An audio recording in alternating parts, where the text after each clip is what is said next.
You know, when you think about conquering a fortress, your mind usually goes straight to, like, a battering ram. Oh, absolutely. The direct assault. Right. You picture splintering wood, sheer force, brute strength. I mean, from a very young age, we're basically taught that power is about pushing the hardest.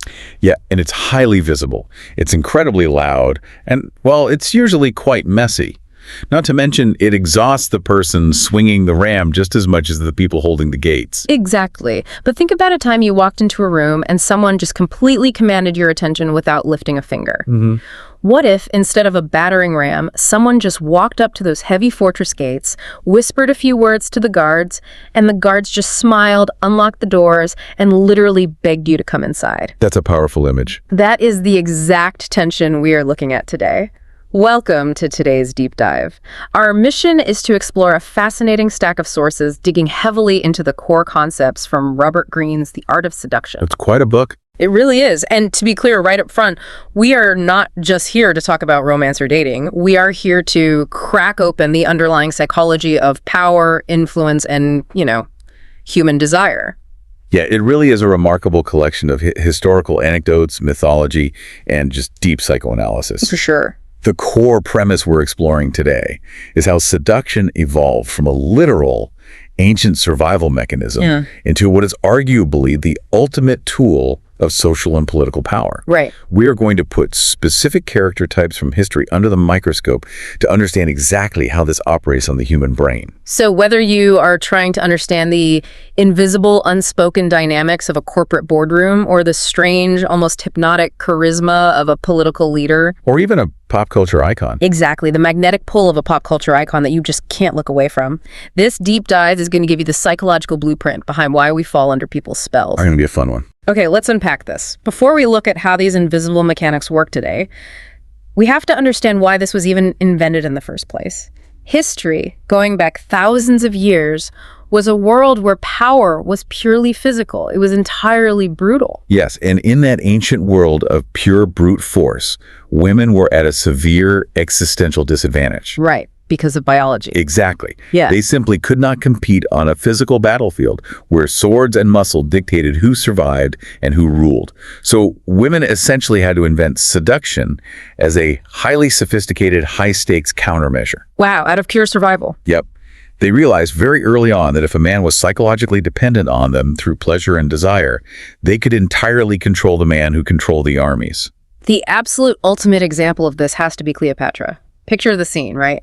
Julius Caesar comes to Egypt. A very dangerous man. He's this hardened, brilliant Roman conqueror who has destroyed entire nations. Cleopatra does not send an army to meet him because she knows she'd be crushed. Instead, she literally has herself smuggled past his guards, rolled up inside a rug. I love that story. It's iconic. When the merchant unrolls the carpet in Caesar's private quarters, there she is. It is pure theater. It really is.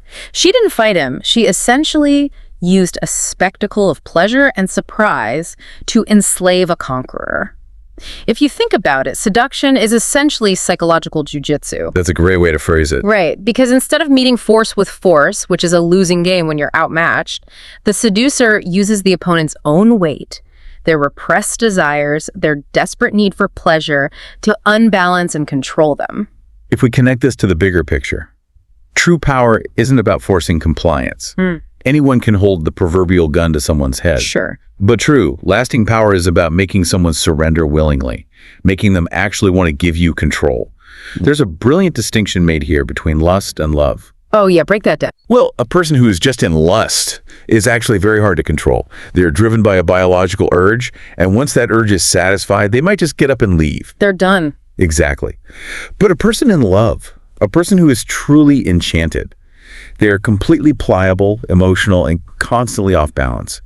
The master seducer takes their time to create an environment of enchantment. Which is so rare these days. It is. And there is a profound point cited from the sociologist Jean Baudrillard. He argues that much of human neurosis, like our modern anxiety and depression, isn't actually about a lack of physical pleasure. Really? Then what is it? It is a lack of charm, mystery, and enchantment in a very clinical modern world. People are absolutely desperate to be overwhelmed. They want to be taken out of their mundane lives. And that historically feminine strategy wasn't just kept by women. We see how 17th century male courtiers adopted these exact same theatrical tactics to gain favor with kings without ever having to draw a sword. Eventually, brilliant politicians realized its power on a macro scale. Napoleon, JFK, they used the mechanics of seduction to enchant millions of voters. So now that we understand that seduction targets the mind through the promise of pleasure and the relief from boredom, let's look at the actual mechanics. How do they do it? Right, the how. When you look at the master seducers throughout history, they generally fall into distinct archetypes. And it starts with the two most primal elemental fantasies, the Siren and the Rake. These are the ones that just overwhelm your senses. Let's start with the Siren. The Siren is often considered the ultimate male fantasy, and she operates almost entirely visually and theatrically. Her symbolic element is water. Water, got it. She represents a fluid world of pure pleasure, completely free from male responsibilities, rules, and logic. Take Cleopatra again. Historical accounts actually note that she wasn't the most conventionally beautiful woman in Alexandria. Which is wild to think about given her legacy. It is. But her beauty wasn't the point. She was a one-woman spectacle. She constantly transformed herself to keep Caesar, and later Mark Antony, completely off balance. Like constantly keeping them guessing. Exactly. One day she is dressing as the resurrected goddess Isis. The next day she is staging a massive mock naval battle just for entertainment. She never allowed them to get used to her. Right, she hacked their attention span. And then you flash forward to someone like Marilyn Monroe, who was the quintessential sex siren of the 20th century. But what is so fascinating is that Marilyn completely manufactured that aura. It was entirely engineered. Right. That famous breathy voice she had, she lowered it deliberately to sound like she was constantly waking up from a nap, that mesmerizing walk. She literally invented it by saving a fraction of an inch off one of her heels to force a sway. The dedication is honestly incredible. It really is. But what made it absolutely devastating was combining that overt sexuality with the critical touch of little girl innocence. That combination is lethal. It's a psychological Trojan horse. The overt sexuality captures the attention, but the helpless, innocent demeanor short-circuits a man's defensive radar. It sneaks right past the guards. Yep. It triggers a deep biological instinct to protect her. The target thinks he is the strong protector, completely masking the reality that she is actually the predator holding all the cards. Exactly. But then we have the male counterpart to this overwhelming force, the Rake. While the Siren is water, the Rake's symbol is fire. He operates verbally, and he embodies this uncontrollable, infectious, burning desire. The Rake offers exactly what society so often denies women, an affair of pure, unadulterated pleasure and a thrilling brush with danger. Okay, give me an example. Take the Duc de Richelieu in the 18th century.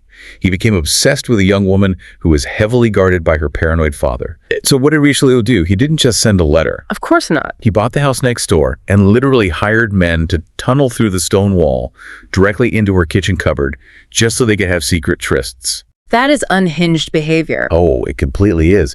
But think about the psychological impact on the target. Yeah. To have a man go to such insane, dangerous lengths just to spend a few moments with you, it is overwhelmingly flattering. I guess that's true. Or look at Gabriele D'Annunzio, a 19th century Italian writer and journalist. By all historical counts, he was short, bald, and physically quite unappealing. Not your typical heartthrob. Not at all. But he had this hypnotic, musical, rhythmic voice.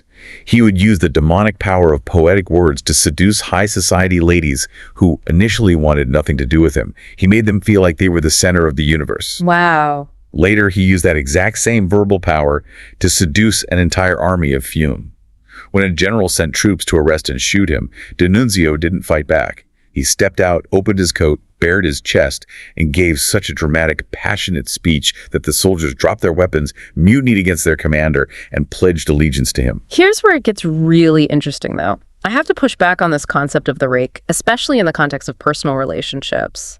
Okay, what's your thought? Well, in the real world, wouldn't a man who is notoriously known for being a dishonest, disloyal heartbreaker be a massive, glaring red flag?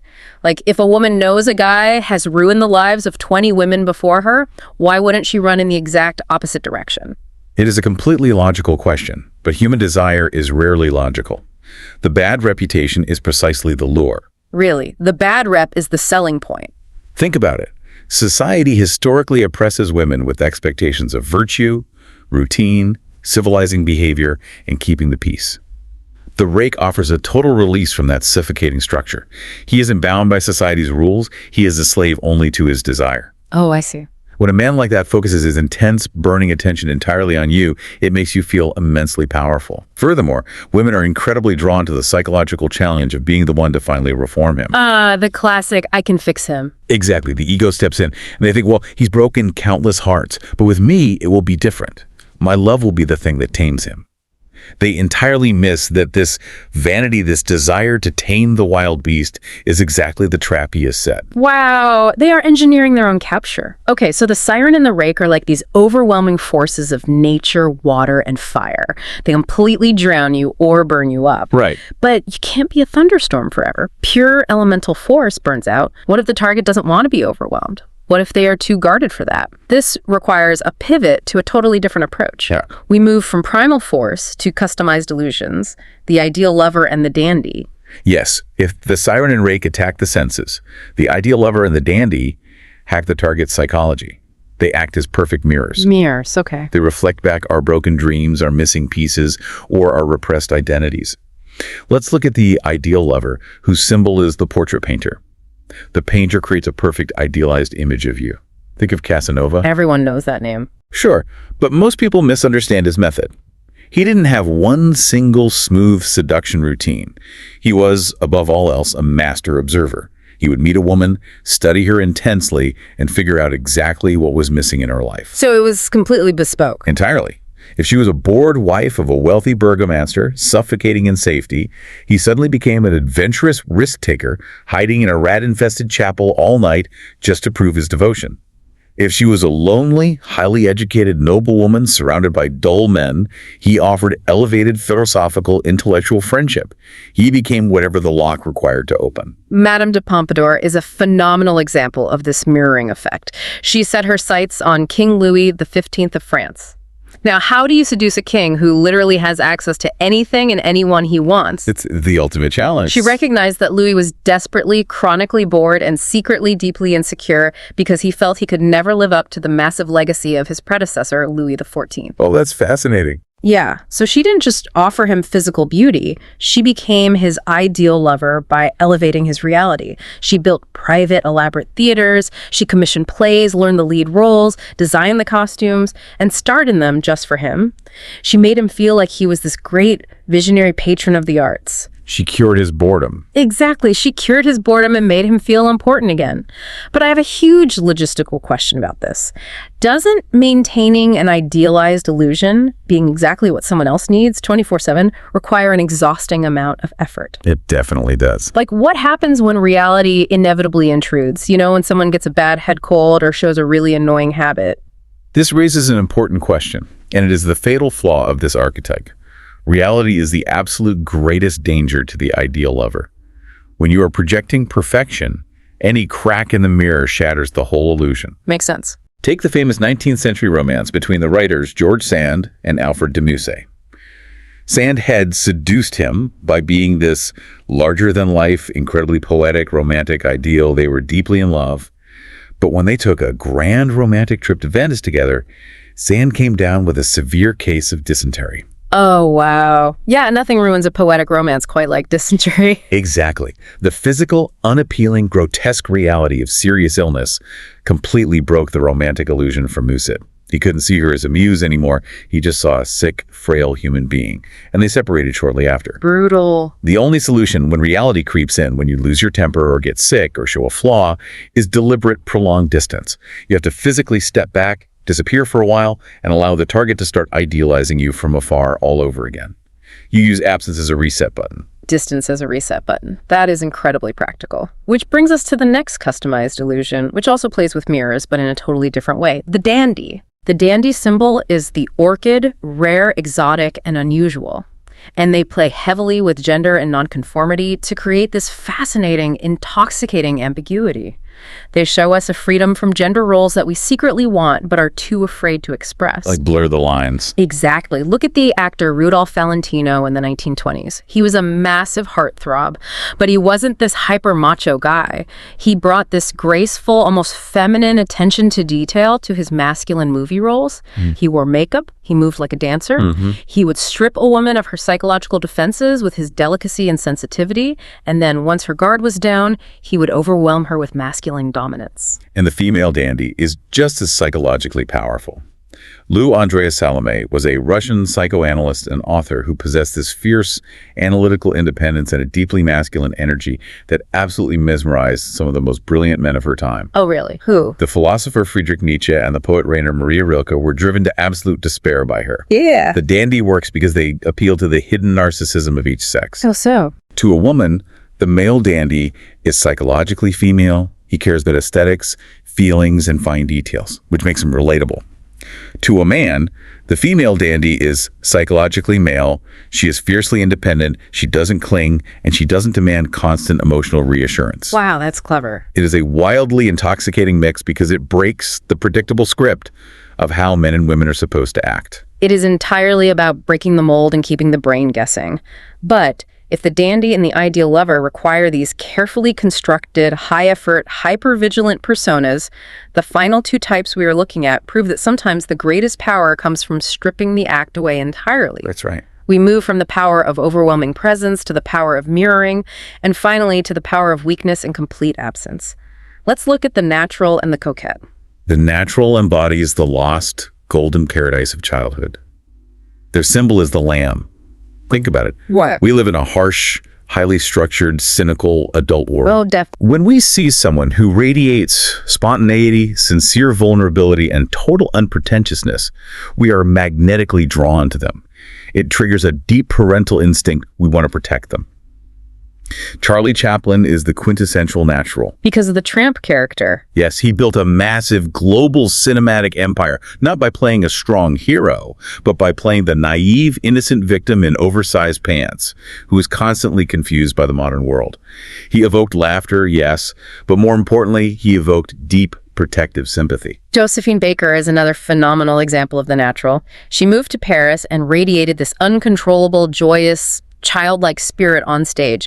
She didn't have a rigid technical dance routine. She just exploded with energy. Pure spontaneity. Exactly. She literally pulled the jaded, cynical French public into her self-contained fantasy world. Yeah. It wasn't just a performance. It was an infection of joy.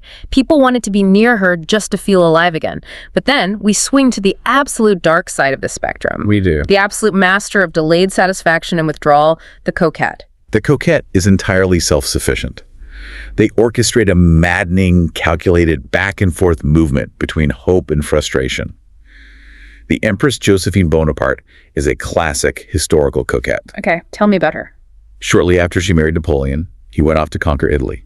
He was madly in love, writing her these desperate, burning, intensely passionate letters every single day from the battlefield. And what did Josephine do? Write him back. Nope. She drove him to the brink of absolute psychological madness simply by ignoring his letters. She stayed in Paris, went to parties, and made vague excuses not to visit him.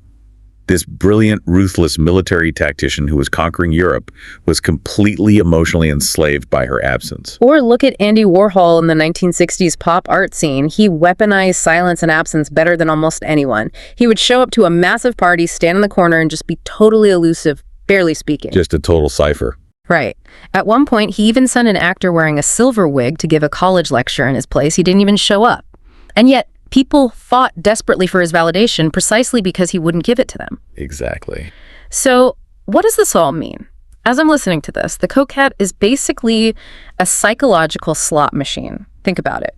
If you sit at a slot machine and it gives you a prize every single time you pull the lever, it gets boring fast. There's no thrill. You lose interest. If it never gives you a prize, you get frustrated and walk away. Yeah. But the coquette provides intermittent reinforcement.